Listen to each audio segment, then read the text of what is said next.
All right, here we go. Baby Blue, fresh out. Welcome back to VladTV. Bigg Money Blue. Bigg Money Blue, my bad. You changed your name after you got out. The prison changed that motherfucker. All good, man. All good. I mean, listen, as soon as I heard you were out, I hit you right away. I said, are you out? You're like, yeah. I'm like, oh, man, welcome back. Yeah, it's good. I think, you feel me? I did the interview with you right before I went in, right when I jumped out. It made sense. Poetic. Okay, so let's go ahead and look at the timeline since our last interview. So we did our last interview on February 2nd, 2022. Oh, yeah, 2nd. Yeah. Mm-hmm. You started your sentence on February 7th, 5 days later. Yeah. Okay, and you were originally sentenced to 20 months, right? Yeah. So those last 5 days between our interview and you going in, how did you spend those days? Yeah. Working on my vert. Working on my don't, man. You feel me? to dropping some new interior in that motherfucker. Okay, so you're just working on your car.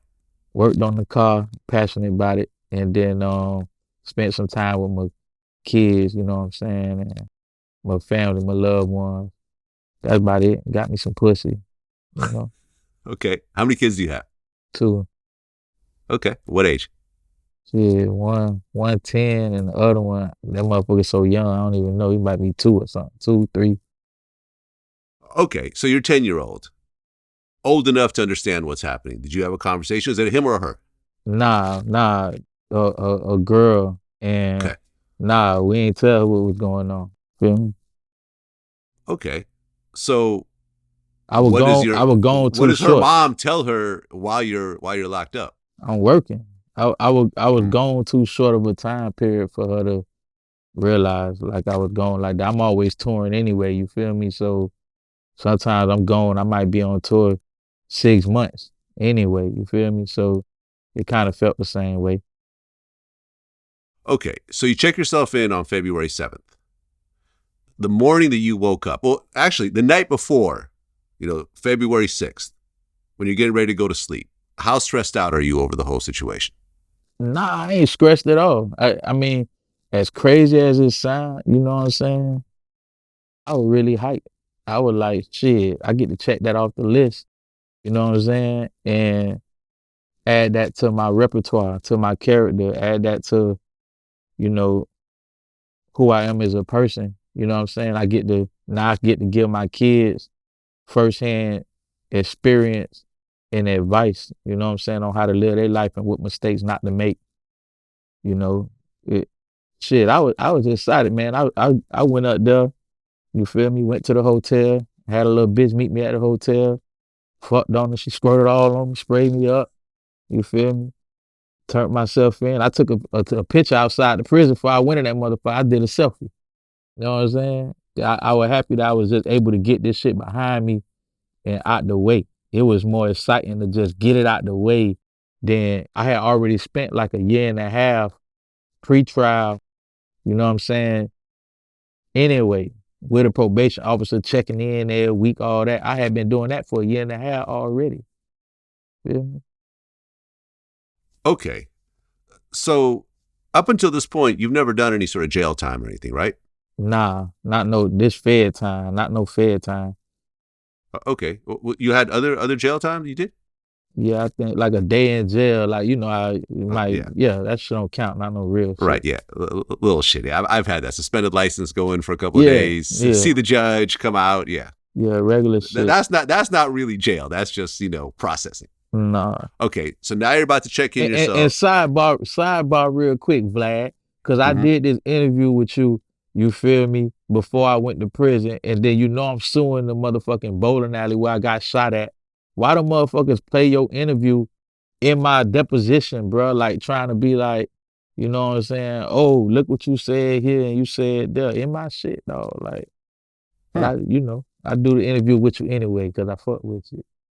Okay, well, what did they say that you said in that interview that's affecting the case? Nothing. They just was basically trying to say that, when I was at the bowling alley, they shouldn't be responsible for me and my security and all of that kind of shit. Which they is, man. That shit was poorly lit. You know what I'm saying? The police ran, hid in the bathroom. You know what I'm saying? So, you know, it just was a lot involved, man. You know, it's a lawsuit. You feel me? Got it. Well, I had no idea that you were suing the bowling alley or anything else like that, or else I I would have left it alone. know. I know. I'm honest. It was on live. I had no idea. I had no idea. When it comes to open It was cases, on live. Man, Vlad, they say you know everything. It was on live. I know everything. Right. Okay. So let's get back to the main story. So on the morning of February 7th, 2022, you check yourself into Coleman Prison in Central Florida. Yeah. It's a high security prison. Nah. No? Nah. Well, nah. I guess there's different parts of it, right? Yeah, the prison, that's the biggest compound. They got every level of prison there.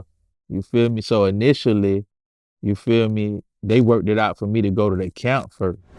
And I went to the camp, but shit, I was in that bit while I had a cell phone and that motherfucking all. They found the phone and ended up switching me to the high security prison because of the phone. You feel me? They threw me in a hole and all, bro. Okay. So when you first get there, you go to the camp. Yeah. Okay. And the camp is low security. You know, people are getting out relatively soon. There's no lifers or super violent. His life was in there that are getting out sooner. You know what I'm saying? Like they might have already did their life sentence and they about to get out. You feel me? So they put you in that motherfucker, no gate around it, and test you. Let's see if he gonna run out and sneak out and get some pussy. Because if he run out, then we get to add some more time on. They gonna test you now. You know what I'm saying? Okay, well they tested you and you got caught with a cell phone. Yeah. Yeah. But I mean, I was trying to make my time valuable. Like I'm like, okay, I gotta take a step away from the real world. I still need to be able to make sure my career and my life still progress. So while I was in there, I was working on my book, you know what I'm saying, my memoirs, and I'm typing that motherfucker on the phone every day. And so I needed the phone for that. Plus I liked to communicate with my family and shit. And really, truthfully speaking, from them motherfucking phones, prison don't feel like prison. It just feel like you might be in another country at the time, you know. But without the phone, that shit feel hard. You know what I'm saying? What was it like as someone who's never done any sort of real prison time, you know, that first night when that door closes?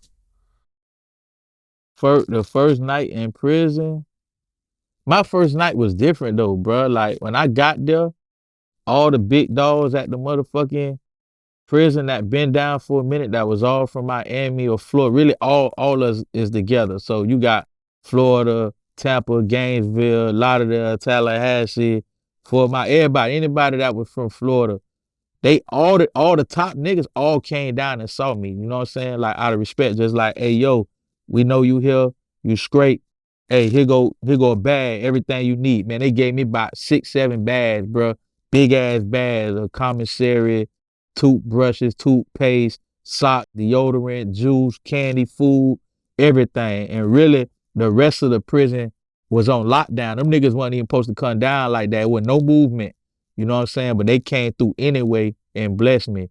And then everybody else that was in my block, you know, we were locked down with no commissary because it was COVID restriction. Feel me? So I really was the only nigga in there that had all that shit. So my first night in was gravy, really. Feel me? And then they put me in the cell. I had no bunkie or none of that. You know what I'm saying? So I really was in the Olo Dolo. I was chilling, honestly. And first day, they were trying to hit me with the phone, like, hey, here go the phone. But I was like, nah, let me wait. Let me see how the timing go with the police officers and shit, what time they coming through, how this shit really operating, so I can know what time I can get on the phone and not get jammed with the phone. And I waited about 3 months before I jumped on the phone. Feel me? So 3 months in, you get a cell phone. Yeah.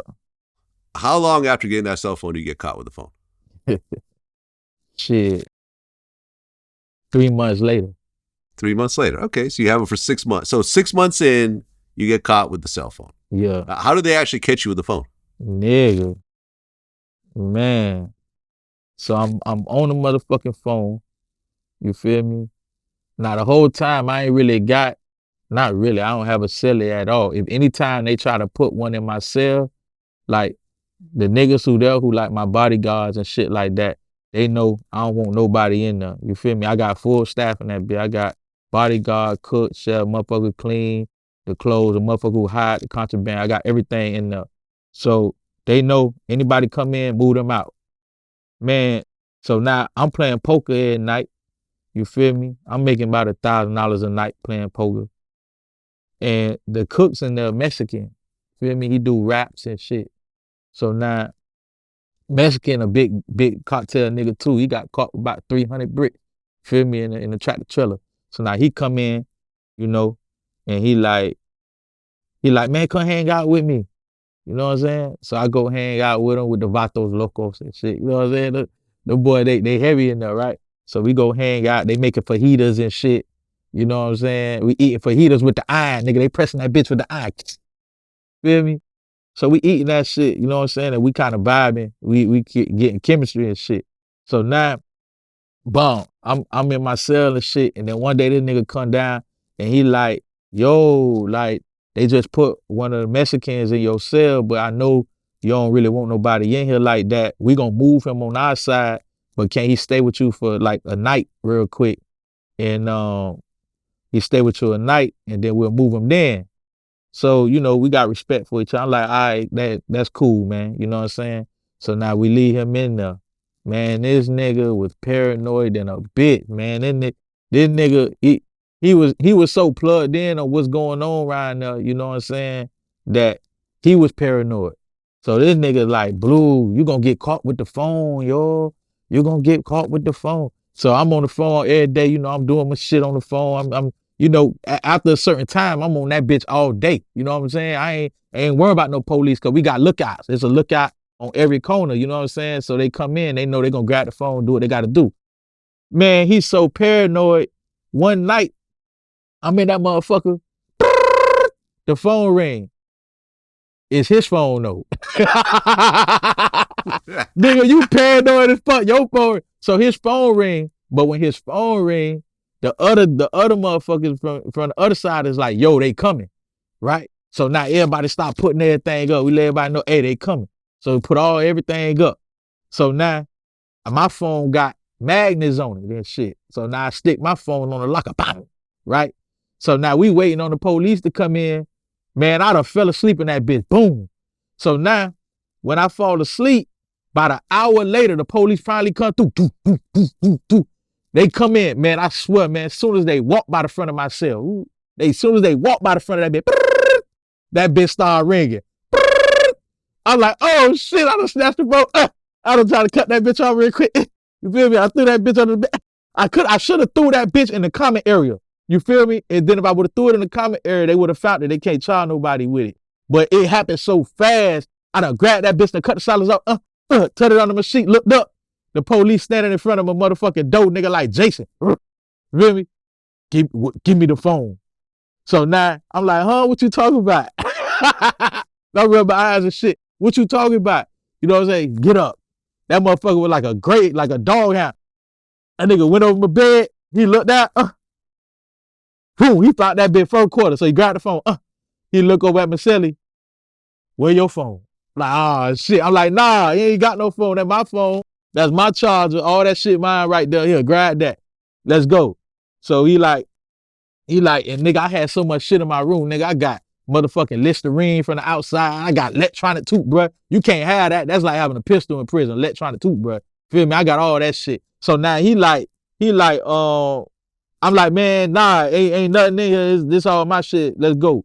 So then the Puerto Ricans come. And the Puerto Ricans like, man, we'll give you 5 phones for them. We'll give you 5 phones. You don't take them in, man. 5 phones right now. You know, in there, that's like 20, 30,000. Feel what I'm saying? Because the phones go for so much in prison. So, you know, he like, nah, fuck them phones. He like, who finna go to the whole farm? Feel me? They call shit the shoe, right? Who finna go to the whole farm? So then the top Miami nigga in there at the prison I was at, that was Spoon. Spoon like, he look at me. All he want me to do really is to just nod at him like, and he gonna take the charge and shit. But I'm like, nah, man, I ain't finna do that to no nigga. You know what I'm saying? I'm like, man, fuck that, man. Pack me out. You know what I'm saying? And let's just go. Let's do it. You feel me? So now they pack me out. So now the police say, man, you can, I could pack your shit out for you, but you ain't gonna get none of this shit. He gonna throw all my shit away. He like, I'll pack you out, but you ain't gonna get nothing. Or you could pack this shit and see you down there. So now I done started packing the shit out and told him, like, I got clippers, toothbrushes, all this shit from outside in my shit. I don't want him to pack me out, nigga, because them more charges. Every one is another charge, feel me? So I'm like, yeah, I got it. You feel me? So he like, all right, meet me up front. So I done told them niggas like, hey, man, y'all can have all this shit. They like, nah, Blue, we ain't taking it. I ain't really telling them y'all can have everything because the contraband. I'm just like, you can have everything. You feel me? Them niggas. So now I'm like, let's run it. So now they take me down, they cuff me up. Man, here go these niggas, they come down. They done brought all the bags of the contraband, nigga. I'm like, oh shit, nigga, I'm finna be stuck in a hole forever. You feel me? So then I was lucky enough that when they shipped me over to the hole, you feel me, the police, he was black, he wasn't tripping. He was just like, you good, like go. You feel me?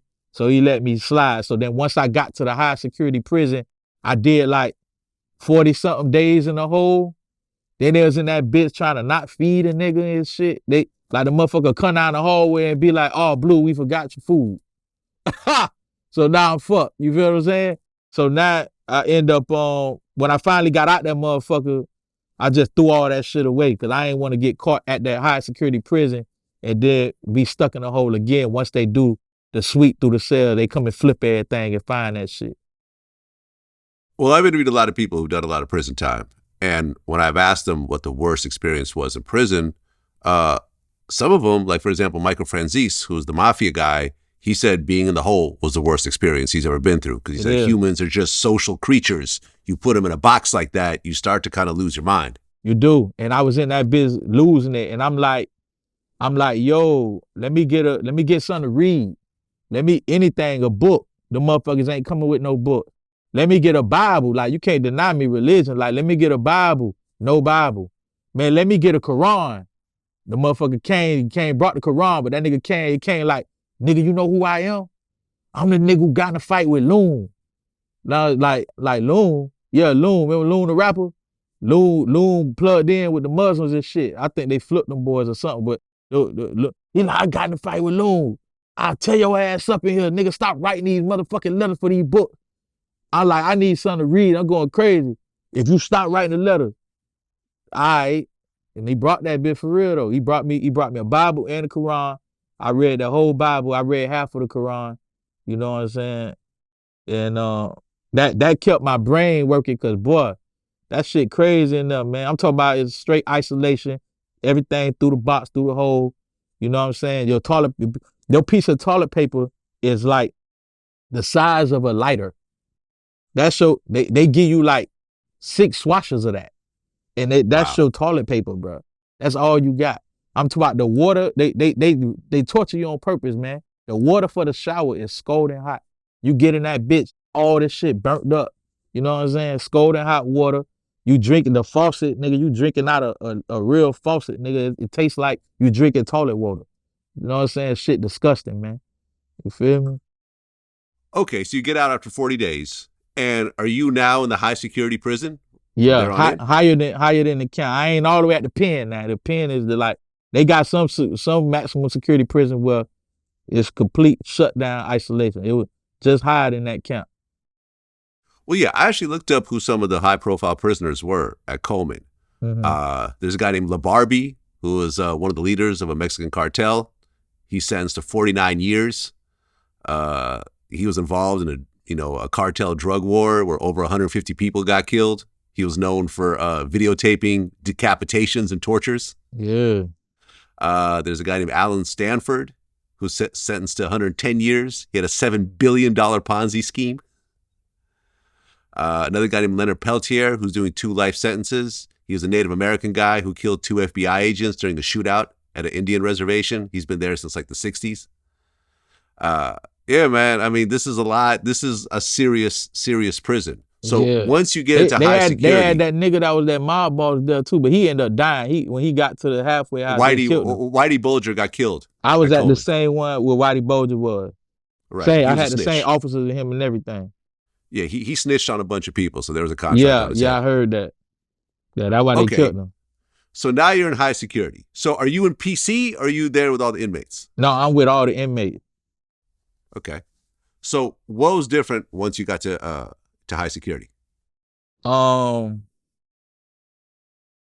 It's police in that bitch now. So before, well, it wasn't no police in the unit. So we can pretty much run the unit ourselves as prisoners. This one is police in that bitch and 24/7 somebody in that motherfucker. So it made everything different. Then my cash app got shut down. So now I can't move no money around.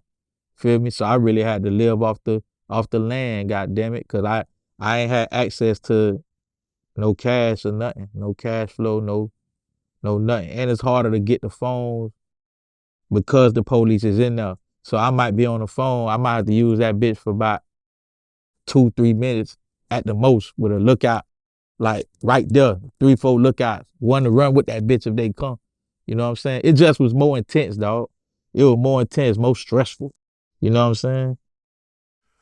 Well, I've talked to a lot of people who've done a lot of prison time, anywhere from, a short stint to I've interviewed people that have done over 30 years.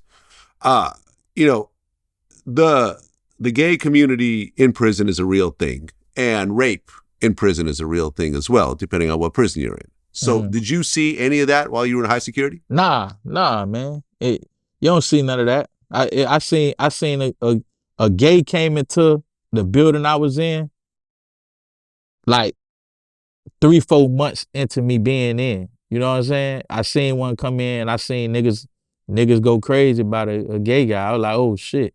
You feel me? But that was it. I ain't see no rapes or no shit like that though. But they do go down. I heard stories though. You know what I'm saying? But where I was, nah, I ain't seen none of that. Because really in prison, that shit run off of codes, my nigga. It's like in respect. So, they tell you don't fuck with no gays, no gangs. And damn, it's another G. I can't remember. Gay, gangs, and something. But it's ran off respect, man. If you carry yourself the right way, they gonna respect you. If you carry yourself like a fuck nigga, they gonna try you like a fuck nigga. You carry yourself like a gay nigga, they gonna try you like a gay nigga. You know what I'm saying? Is for the most part though, it's another world within a world. Like everybody in there, is living their life, man. Okay. Did you have any altercations the whole time you were in there? Yeah. I had a situation. Okay. You say what happened? The situation, it was about respect and territory. You feel me? I walk with a lot of weight. You know what I'm saying? I'm a little nigga, but I got big energy. So while I'm in that motherfucker, I like to watch TV with my feet kicked up. I got the remote shit like that. You know what I'm saying? So at this particular prison, some niggas got a little offended by that. You know what I'm saying? Because everybody in there sit single file line in the chair. Everybody got their assigned chair. And I'm in that bitch, feet kicked up, nigga. They like, who the fuck this nigga think he is? But, I'm just me. I'm going to do my time how I want to do my time. You know what I'm saying? So it was more just a little something like that. Just me establishing my territory. It wasn't nothing crazy. You know what I'm saying? It ain't no story to tell like that. It was just me establishing my space. Feel me? Okay. Well, in 2018, Donald Trump introduced something called the First Step Act. Yeah. And what that is for eligible inmates, they get a chance to earn 10 to 15 days of time credits for every 30 days of successful participation in evidence-based recidivism reduction programs and productive activities. Yeah. So you were part of this First Step Act. I received it. And really, every prisoner is entitled to it long as they don't have a 924C on their shit. I don't know what else stop them from getting it, but I know we talked a lot about 924C cases. And that's where, let's say you was moving dope. You feel me? You moving dope, you get caught with a brick or something, and you own a gun. You ain't even gotta have that bitch on you. You could just own it and have it at the crib under your pillow. But they gonna charge you like you protecting the dope with the gun, cause you got a gun. So that shit stopped a lot of niggas who got locked up They might have got caught with a gram of coke, nigga. But since a snitch said, "Oh, I'm buying weight from him," it validated what the snitch was saying. So now they hit the nigga with a whole charge with enhancement, shit like that. You feel me? So I see a lot of good niggas that's in prison that should have got this FSA credit to get out earlier. You know what I'm saying? But they not able to receive it because of fucked up gun charges and shit like that. But yeah, I end up getting that shit, and it enabled me to get out a little early, which is dope. But it's crazy because it's like, damn, I got the opportunity to get out early off of a Donald Trump act, but niggas who are unaware and uneducated are like, oh, he had the snitch to get out early. Like, nah, everybody, it's a lot of niggas got out early because of this, because it give you 15 days for every 30 days that you serve with no incidents. So long as you ain't catching no shots, in prison a shot is like an infraction or like getting in trouble. Long as you ain't getting in trouble, all the consecutive time period that you don't get in trouble, they give you the days off. You feel me? Now, I got in trouble a couple times in. I got in trouble for sleeping during count. I got in trouble for getting caught with the phone and some other shit. So those particular months I got fucked up, they ain't give me credit for them months. But every other month they gave me shit. I would have only did 4 months in prison getting the CARES Act and the FSA Act. All that's Donald Trump acts to get a nigga out of prison. But I got fucked up with that phone, so I had to end up doing a year. And then I still got my good credit, but took time off too. You feel me? Right, because February 7th of this year, you got out early? February 7th was me doing a whole year. But remember, I got 18 months.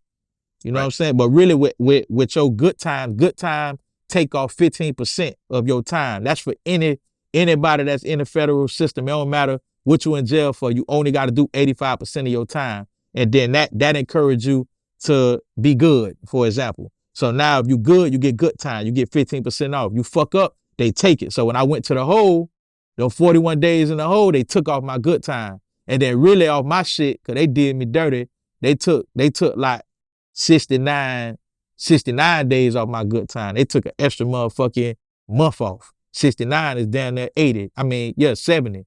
70 plus 40, nigga, that, feel me? 30 plus 40, that's 2 months and a half. They took off my sentence. That they gave me extra, I mean. Feel me? Right. So 1 year later, you walk out of prison early. Should be a year and a half. You end up doing a year. Yeah. And Pleasure P and Spectacular were there when you got out. Yeah, they was the. How did it feel to walk out of that prison? Yeah. No comment? You know how it felt. It felt great, I'm sure. What they think, you know what I'm saying? Yeah. Yep. Okay. So you get out, but then you go to a halfway house initially? Yeah, they sent me there. They sent me there with stipulations too. They like, we don't really like you rappers. Go straight there. Don't record no video. Don't get on no social media. We sent T.I. straight to motherfucking the state prison for getting on the video on this tour bus. We're gonna do it to you too. Go straight there. So I ain't get no pussy or nothing. Cause I went straight to that motherfucker. And they cut my time short. Normally they give a nigga about a 5 to 8 hour window, some shit. They like, you got 3 hours to get there. They did me dirty. But it don't matter. I end up getting free. You know what I'm saying? To some degree, I felt like, you know, they ain't want to let a nigga out, but they had to let a nigga out. Okay, and you had to wear an ankle monitor. Yeah, I had to wear an ankle monitor. All right, and I've heard about these ankle monitors, man. They're a pain in the ass because, like, you can't really take a bath. You gotta, you know, when you take a shower, don't you gotta cover it up and all types of other shit? I ain't give a fuck. Well, I was in the shower with that. I ain't care, man. I was in that bed making sure I was clean. I ain't had a good. I still ain't actually getting to sit in a motherfucking tub yet since for what, a year and a half now, bruh. So you just made me think about it. My mind is so conditioned for the prison shit that I just had to put myself through. And it's like, it's crazy because I see motherfuckers online, they'll be like, man, you only did a year in prison. Well, nigga, you go do a year since you think it ain't nothing. Nigga, that shit real. Like, especially a year including the whole. You know what I'm saying? It's traumatizing to your mind when they take you away from your family, your loved one, your kids. You can't communicate with nobody. You lose all your bitches. You're losing your money. You know what I'm saying? You losing a lot of shit, dog. That shit traumatic to you, and then you still on the inside trying to fight for humanity, for your mind, trying to fight to be able to still live on the outside, but you living inside. You still trying to maintain everything outside, but you living inside. Nigga, fuck my vert all the way up. When I leave here, I'm going to do something for the vert. If you say what you did before you went in, fixed on the vert, goddamn it, came home, tires off the vert. I see a little dent on a little side panel. The whole dashboard gone. Pieces missing off the windshield. Goddamn it, I love my motherfucking vert, man. You feel me? So now I got to put some more work back into that and get that back straight. But yeah, man, to all them motherfuckers out there, yeah, go do a year since you think it ain't nothing. That shit real. And it can get realer. Like, my situation was tailored for me. I made it a good situation for me. But it's some niggas in there that is real hard for, bro. They ain't got no money. They ain't got no family. They smoking K2 trying to make the time go by. You know what I'm saying? Some niggas do get taken advantage of in prison. You know what I'm saying? So it's like, shit, you don't want to risk prison on nobody. And it's crazy, right? I want to touch on this real quick while I got the opportunity, because I don't know, it sounds like you about to wrap this bitch up. But, you know, being inside, I seen a lot of shit that I didn't think was fair. That from the outside perspective looking in, we would never pay attention to because we all free. But it ain't till you got a loved one in prison that you realize, yo, the system really fucked up. They really don't care about trying to get you out of there. I know niggas that's in prison right now who got release dates already, but they still ain't release them. You know what I'm saying? Or, okay, they tell you that you got to work. They making these niggas work like slave labor, bro. Like 23 cents a day for wages, bro. To go and do full-time motherfucking job for a multi-million-dollar company. Why you can't pay them full wages so they can take care of their family on the outside? Maybe you tell them, hey, you can't get this money on the inside. You can only send it outside. You know what I'm saying? But you let them people earn full wages so now they can take care of their family and their kids and pay child support from prison, man. I know niggas in there, they hustling, man. They selling food, they cooking dinners, they washing clothes, they doing anything to make money to take care of their kids outside, my nigga. Like, the system really fucked up, and they built it to where they taking all our black leaders out the community. Yeah, nigga might have sold drugs, but that's because he was a businessman. He just ain't had the right product to sell. So instead of them telling him, okay, we finna put you through this e-commerce course to learn how to sell this product, or we gonna put you through this course to learn how to open up this particular business and give you a grant or whatever. Nah, they gonna take you out the hood. They just took all that money out the community. They just took a pillar of the community out the community and crippled the community. That's about your mamas, your family, the cousins, the sisters, everybody that was surviving off of this local drug dealer, right? You know what I'm saying? They done snatched you out, threw you in prison. Now the money gone. The government take the money. They don't take the money and disperse it to the community. They take the money. You know what I'm saying? So now this pillar of the community is gone, and he in prison, and he was the smartest in his family. He was the one who understood finances. Nah, get that man a fine. Fine him. Say, you know what? We're going to fine you this much money for making this much money. And now you got to do community service or something like that. You don't take a nigga and put a nigga in prison and give him an elbow. That's a life sentence. You don't do that, man. That shit crazy. The system got to change, bro. And that means that us as blacks, you know what I'm saying? We got to go and vote. We got to go and vote. We got to put people in power that's going to fight for our people, for the minorities, for the community. You know what I'm saying? It's just necessary, dog. Oh, yeah. I mean, when I voted in the last election and I got the pamphlet, I never realized you actually vote for the judges. And I remember, talking to some of my guests, and a lot of them didn't even know that.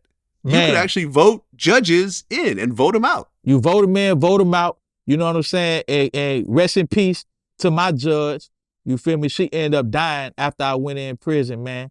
And she gave me a real light sentence. You know what I'm saying? I felt like that was like her. She knew she was going through health issues. I feel like she looked out for me, man, because I seen some of these sentences that some of these niggas getting, and I'm like, damn, I got a real good judge.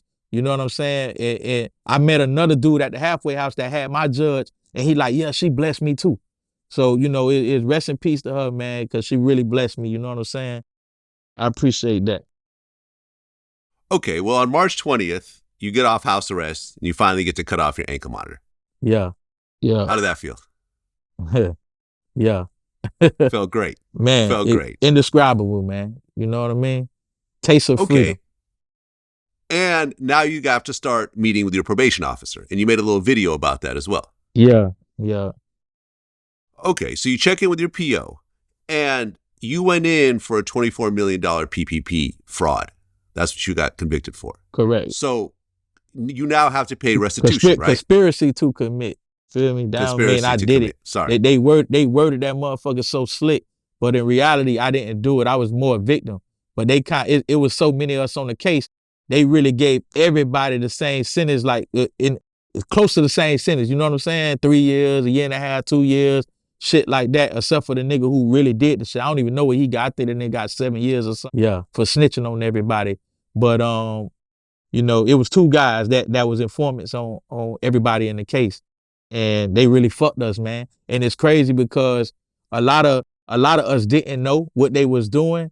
So all they had to do was keep it solid, man. They could be like, man, they ain't know we did everything, and they would have saved a lot of people. But instead of them doing that, they too busy trying to cut their time down. They done ruined everybody's families, sending women and niggas to prison, man. Business owners that own their businesses for a long time, you know? So I don't know where you was going with it, but shit, this should be, you know. No, I understand. I'm happy that you explained it, because it wasn't just you, in terms of the whole PPP loan thing. It was a bunch of people. Man, it was 90 motherfuckers on the indictment, man. 90 people on the indictment. Okay, so can you say how much money you are responsible in terms of restitution? My restitution, like $2 million. I think it's $2 million, some shit like that. Okay. Well, it's less than $2 million, a little less than that. Around $2 million then, to just kind of round it. Yeah. So do they put you like on a payment plan where you got to pay a certain amount of money every month, or how does it work? They got me paying a percentage of my income. Okay. So it's not a flat amount. It depends on how much money you're actually making that year. Yeah, which is crazy because right now they ain't allowing me to travel at the moment. But I just met with the probation officer a couple of days ago. She said she gonna start allowing me to travel, send her some dates. So once I start getting these new bookings in and shit like that, I'm assuming that she gonna start allowing me to travel and do my touring and my booking so I can start paying the restitution, pay that shit off, get it behind me, keep it moving. Feel me? I mean, I remember in that video that you sent us, you said that when you met with your PO, you asked her, like, what kind of car can I drive? Because I don't want to get in trouble. And she said, don't drive really fancy cars because she told me drive a Honda. To explain that. She told me drive a Honda. She's right. like, why you can't drive a Honda? I'm like, man, I'm used to driving $150,000, $200,000, $300,000 cars. I know y'all don't want me to drive such an expensive car, because that was the last probation officer told me. What about like a $50,000, $60,000 car? Man, she looked at me. She was like, why not a Honda Civic? Why not a $20,000 car? I said, if I would have said 30,000, you would have said 15. If I said 15, you probably would have said 10. I should have said 100. You know what I'm saying? So I could have got like a 75 or something. But I ain't tripping, man. You know what I'm saying? Like, fuck it. That sometimes you got to pay your dues, man. If they go and watch that video, I asked you if you could put it in a community post, share it with the followers so they know what we talking about. You feel me? Like, man, sometimes you got to sacrifice, dog. You just sacrifice. I'm blessed to be free. In this amount of time that I got, it's all a blessing, bro. I don't want to be spiteful. Or what they call it? Like, I don't know. I don't know what they call that shit, but bitter. I want to be appreciative about the fact that I'm still alive. Motherfucker just shot me, tried to kill me. You know what I'm saying? I'm still alive. Still got my shit on. You know what I'm saying? I'm still here. I'm free. And I can see my kids. I can get pussy. I got a bitch that I'm in love with right now. Like, I'm happy that I'm here and I'm talking to Vlad, Beard Gang. You know what I'm saying? We got motherfucking the beers going on. Like, man, I'm appreciative, bro. I'm happy to be in this motherfucker. I just shot my video for first day out. My first day out regular yesterday. You know what I'm saying? I got a strong team. Everybody down with me. You know what I'm saying? Shout out to Ace motherfucking Whips. Man, shit, I'm appreciative of my team, bro. Everybody that's rocking with me, that love me, my nigga, that really been holding me down while I'm rebuilding. Because it's easy for a motherfucker to say, man, he got 24 million, he's straight. You know what I'm saying? Nah, man, like, shit, right now, I'm rebuilding all the way from scratch, for real. You feel me? So, shit, I'm finna move around and do what I gotta do and get back on my grind and be resilient and hustle and grind that bitch all the way back up. And then y'all could run it back and y'all could be like, damn, remember when that nigga did that Vlad interview? and was at the bottom and had to grind back up. Look at him now. That show you proof right there that God is real. That show you proof right there what you get when you work nonstop and you put the time and the energy in and you be a resilient motherfucking workhorse and believe in yourself. You feel me? This what this all about right here. This is a test to my character as a man. Who am I? Am I gonna work or am I gonna lay the fuck down and fold? Nah, man, I'm finna get up and grind every day. Well, a bunch of stuff happened while you were locked up. One of the things that happened was PNB Rock went to the Roscoe's in South Central LA wearing a bunch of jewelry, and a robbery attempt happened, and he ended up getting killed in front of his baby mother. Crazy. You know, somewhat of a similar situation as what happened to you, except you, of course, survived it, but you got shot in the process. So when you looked at that PNB Rock situation, considering what you went through before, what did you think? Man, everybody around you got to be aware of what they doing. You know what I'm saying? Everybody got to be protective, like especially when you the breadwinner of the family or you the one that got the eyeballs on you. Nobody can't be on no Instagram lives at the time showing your location. Everybody got to be aware. And I don't know their situation, so I can't speak on it. I'm only talking about what the street's saying. You feel me? Because I don't really like speaking on none of that. Like R.I.P. to PNB Rock, but like, you feel me? Just, we got to move smarter. You know what I'm saying? We got to protect ourselves, and we got to keep our locations and shit private, man. Because I've seen too much of it, from Pop Smoke to PNB Rock to Restitution. Like, man, we targets. You're a rapper, you walk around, you got the shit on. You motherfuckers out here ain't got no bread. We targets, man. You know what I'm saying? So we just got to move smart, move smarter. Yeah, I mean, the XXXTentacion case just concluded, and all those guys got found guilty.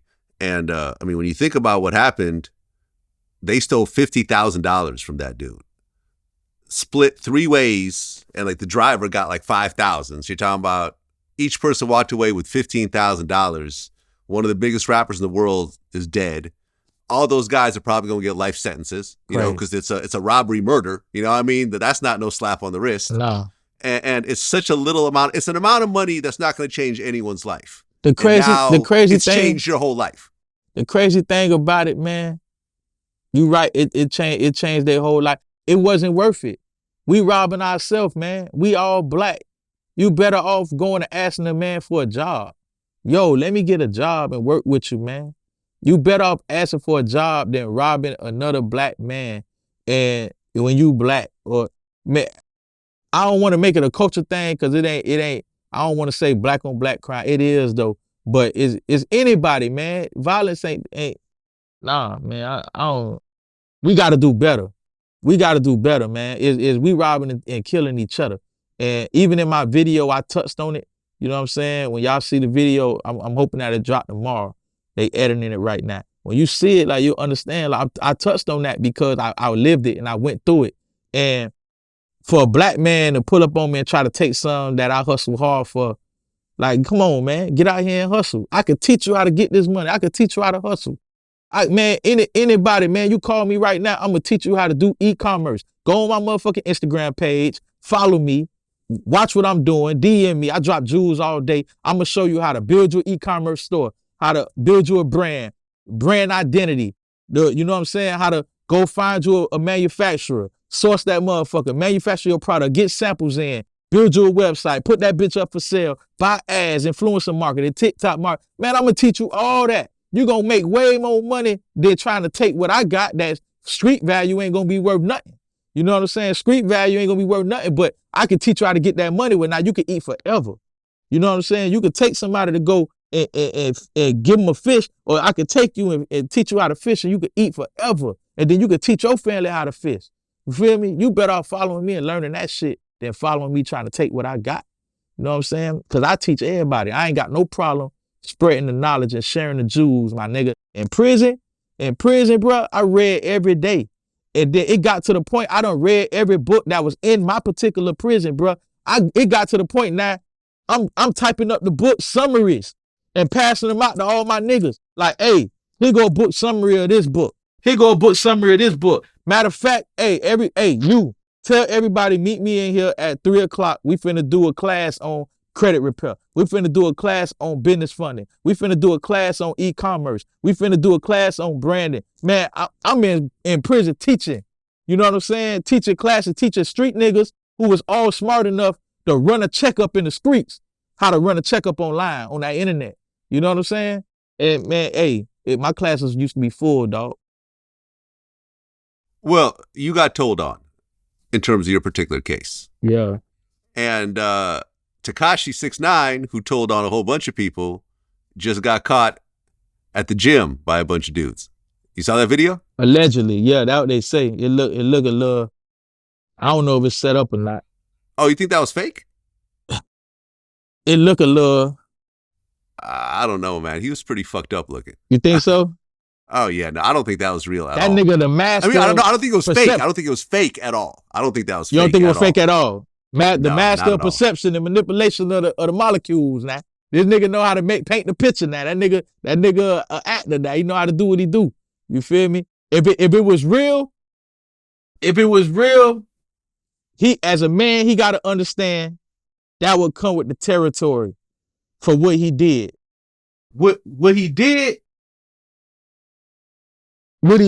man, I'm fucked up over here. It's a touchy subject, right? Because from a prison aspect, from a street nigga aspect, man, snitching is snitching. I'm talking about nigga try to kill you, try to rob you, whatever, you still ain't supposed to take the stand. That's how the streets go. It ain't no snitching, ain't no exception. But I think they was extorting that nigga.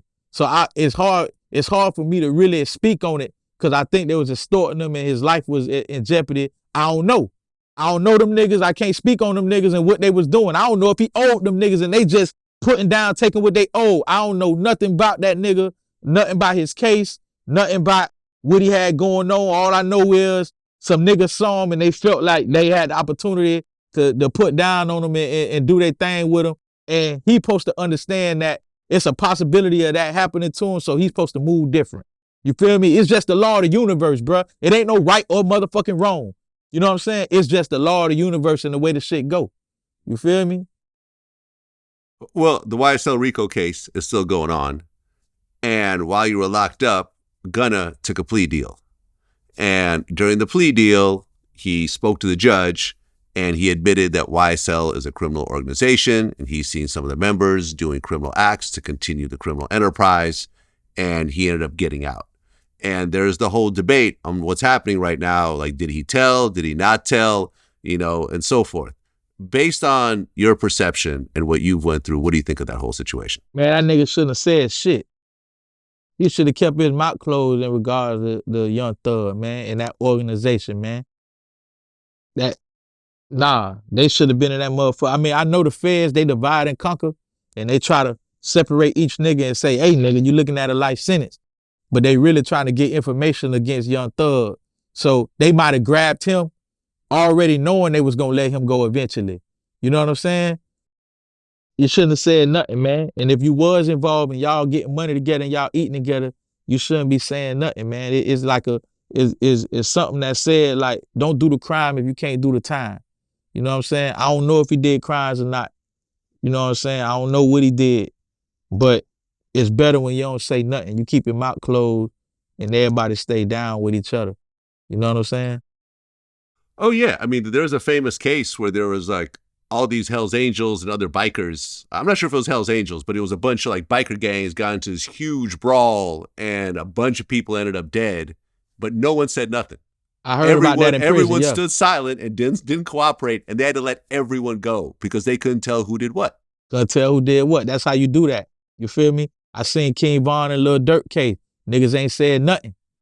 You feel me? You don't say nothing, man. Not when you dealing with the feds, man. Yeah. Well, YFN Lucci, he actually had a chance to testify against Young Thug, and they were in serious beef. He didn't say nothing. He said, "Nah, I'm not cooperating," even though he's facing serious charges himself. Yeah. Yeah, man. I mean, not everyone's built the same way. Not everyone's made for this shit. YSL Woody, there's a video of him telling on everybody, in the interrogation room. They did all these to these celebrities and shit while we're locked up. Yeah. Yeah, man. And it's crazy because it's like, I've never even heard of this before. A lot of the dudes in the YSL case are getting out with like 15-year probations. Really? Yeah, I've never heard of 15-year probations. But, you know what I'm saying? I remember when I talked to Boosie about it, he's calling them rat recycling bins. He's basically saying, like, you know, the police know if you give someone like that a 15-year probation, they're probably going to fuck up along the way and have to go right back in and have to tell on someone else and then get back out. And, you know, dirty urine, having a fight. You know, when you're on probation, you're not really, I mean, you're out, but you're not really out. It's like a lesser confined prison sentence. You still under custody. You still, hey, like right now, man, hey, Monday, pull up, piss test. Piss in the cup, buddy. No smoking, no drinking, no hanging out in no places where violence or criminal activity is happening. Shit like that, though. No access to guns and shit. How much probation time do you have? 3. 3 years? Yeah. Okay, that's not too bad. It's all right. For a nigga like me, I don't do much. You know what I'm saying? I don't do a lot, man. So for a nigga like me, like, it's great. For a nigga who really, like, do a bunch of shit, it's probably be torture for him. Right, because when you're on probation, you're technically still in prison in the eyes of the law, meaning that if you get pulled over in your car, they don't have to have a probable cause to search your car. They could just search your car because you're technically still in prison. Right, and you gotta notify your probation officer, but really, as soon as the police come around you, they get alerted anyway. I'm talking about as soon as they run your name, boop, they get alerted. So now if you don't do it, they like, yo, why you ain't tell us you was around the police? Feel me? Well, while you're locked up, the Tory Lanez case, you know, the Megan Thee Stallion shooting went to trial as well. Yeah. And he was found guilty of all the charges. He is facing 22 years now. He's supposed to be sentenced, I think, in about a week or two. Damn. You know, and he's trying to appeal it. He originally got David Kenner, which is an old death row lawyer. Yeah. And he ended up, you know, dropping him. And now he's working with Jose Baez, who is Casey Anthony's old lawyer, who charges $200,000 a month retainer. Yeah, the shit get real now. Did Megan say he shot her in the trial? Megan got on the stand and pointed her finger at Tory Lanez and said that he shot me, Your Honor. Damn. Don't sue me. I don't think he shot her, dog. Well, it's a little fuzzy. We're not quite sure because, you know, Kelsey got on the stand, changed her whole story, and you know what I'm saying? And then like everything she talked about before. Like I heard that it was some other shit. She can't remember. Yeah, I heard that she got like immunity or some shit, and then she said he ain't shoot her. Yeah, it's a mess. It's a mess. We're not quite sure, but shots did go off. Megan got shot in the foot. He had gun residue on him. He had gun residue on him. And, you know, look, Tony Yayo from G-Unit, he's a regular guest on my show. And he kind of laid it out as clearly as I've ever heard it. He said from everything that he's ever seen and all the people he's grown up around and all the shootings that he's seen and so forth, he's never seen a situation where someone shot someone, they survived, and that person is willing to take the stand and that person goes to trial. Usually when your victim is willing to take the stand against you in a court of law, you take the plea deal. You just worry about whatever plea deal you could get because very few juries are going to find you not guilty when your victim is pointing at you in the courtroom. Yeah, it's hard, right? But like, I'm like, the bullet went in, but they ain't hit no bone. Well, I mean, she had bullet fragments in her feet. That's established. A bullet fragment? It wasn't glass? Fragments. No, it wasn't glass. No, they actually had the actual doctor come up. He showed all the charts, showed that it was metal in her feet and everything else like that. But the best friend witness testified that he ain't shoot her. Yeah, but you know what it sound like? You know what it sound like? What's that? It sound like a domestic thing with girls. It don't sound like, cause why a nigga finna throw his whole career away on some shit like that? Well, I mean, Tory had a history of pulling guns out on people. Yeah. And trying to be tough. I mean, he's like 5'2" or some shit like that. So he got that little man complex. I mean, was it accidental then? Because then that's a whole different charge. It might have been. It might have been accidental. Well, I don't think he was trying to actually shoot anyone. I think it was accidental. I think some shit broke out. The girls, he was fucking both of them, and they find out in the car. They start fighting each other, and he like it sounded like some shit like that. Not no man. That man ain't shooting that girl. Man, that nigga was in love with her, wasn't he? I don't know, man. Wasn't he in love with her? I'm not sure, but I think the reality is that Tory Lanez, like I said, he's 5'2". He's never done any prison time. I think he was so terrified to even do a day in jail, that he just wanted to throw a Hail Mary. It's like, I'm going to go to court and I'm going to win it. Social media behind me, because they're on social media arguing about the shit. And I'm like, all this is going to be as an exhibit. For example, when the Shade Room reported on the shit, some random person in the comments said, Kelsey shot Megan. And he responded with his own account and said, that's not true. That Instagram comment was given to the jury when they deliberated. And they said, he said it wasn't true right here. He said it wasn't true, but his whole defense was that he didn't do the shooting, Kelsey did the shooting. So he said your defense is saying one thing, and the client and the person in the who's trying to defend themselves is saying something else. But this publicly. The thing though, man. When you on the stand, bro, you got to put your right hand to God and swear to tell the truth, the whole truth, nothing but the truth. When you on social media, he never took the stand. When you on social media, bro, ain't none of that shit real. He could have said no, she ain't did it defending her and been fucking her right there on the spot. Well, she could have had his phone. He could have been fucking her, and she took his phone and be like, let me respond. You can't judge none of that shit on that social media, man. You don't know what's real and what's not real, man. I mean, I agree with you, but when it comes to the jury and how things look, whatever you say on social media, whatever you say in your songs, whatever you say in interviews, whatever you say on the phone sometimes, social media, you know what I'm saying? Whatever you say in text messages, all of that shit will come out and it'll be presented to a group of 12 people who are not fans of you, that don't listen to your music. Yeah. You know what I'm saying? That don't appreciate the culture. They're usually middle-aged people who are probably don't even want to be and they're going to take what's in front of them and make a decision.